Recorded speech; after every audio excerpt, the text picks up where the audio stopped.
So breaking news, you're looking live here in under an hour. This will be the scene here. They will gavel in, and it is the hearing testimony from two IRS whistleblowers. One will reveal his identity to America for the very first time. Of course, they have been making bombshell allegations, alleged abuse of power, they say, by the DOJ in their investigation of President Biden's son, Hunter Biden. Both also claimed they were retaliated against when they raised these concerns. And that's right. And the unnamed IRS agent who's been referred to as Whistleblower X and veteran IRS Supervisory Special Agent Gary Shapley will appear before the House Oversight Committee. Committee Chairman James Comer says he does not expect any new bombshell details to be revealed, though he does expect a lot of information to come out that will propel the case forward, but wants to, quote, see what the IRS whistleblowers think regarding information his committee has uncovered thus far. Joining us now, Newsmax host Dick Morris to discuss this. Dick, great to see you today, as always. I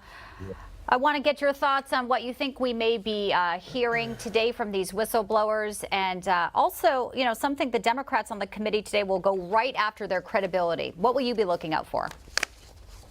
Well, I think the key thing, of course, is the unbelievable double standard between the way the Department of Justice handled President Trump and the way they handled Hunter Biden, and their deliberate efforts to conceal Hunter's activities and to obstruct the investigation. They blocked the IRS agents from interviewing Hunter. They leaked the time and the place of the search to Hunter and his people so they could make sure everything was nice and neat for them. And it's just outrageous what's going on. But there's a larger point that I want to focus on with you. This new indictment of Trump, if it comes through, is totally different from the others because it accuses him essentially of waging an insurrection against the government. And it characterizes Trump's objections to the 2020 election as acts of sedition. And that's clearly an attempt to invoke the 14th Amendment that says that if anybody was in sedition or rebellion against the U.S. government, they can't hold public office. And that's clearly what they're trying to do. And if he's found guilty of this by a D.C.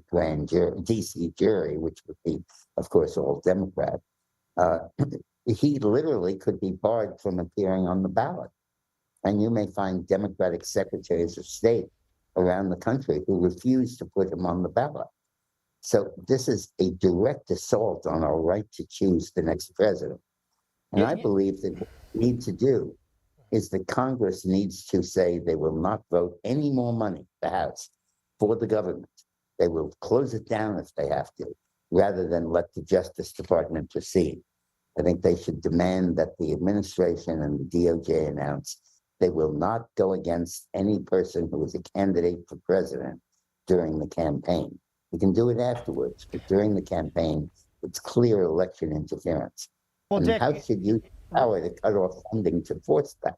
Yeah, and on this potential new indictment, there was a target letter. We haven't seen it, but there are reports about what it says, what he's being targeted for, and the possible charges that may come down in this indictment, and they include violation of Title 18 of the U.S. Code, conspiracy to defraud the United States, wire fraud, things such as that. If you know D.C., Washington, D.C. well, if a D.C. grand jury indicts Trump, how likely is that to raise more legal peril for former President Trump rather than a grand jury, say, here in Florida?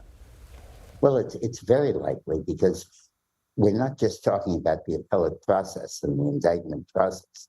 We're not talking about something where at the end of the day, Trump is found guilty in a sentence. We're talking about a finding that he led an insurrection against the American government, which is tailored to the wording of the 14th Amendment.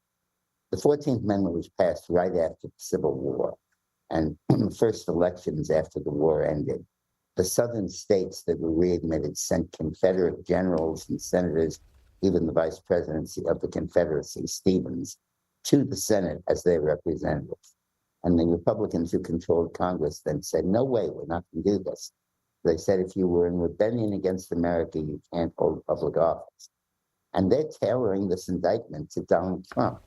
There is literally a chance here that the courts the Democratic courts and in the blue states will rule that Donald Trump cannot appear on the ballot, basically canceling the election.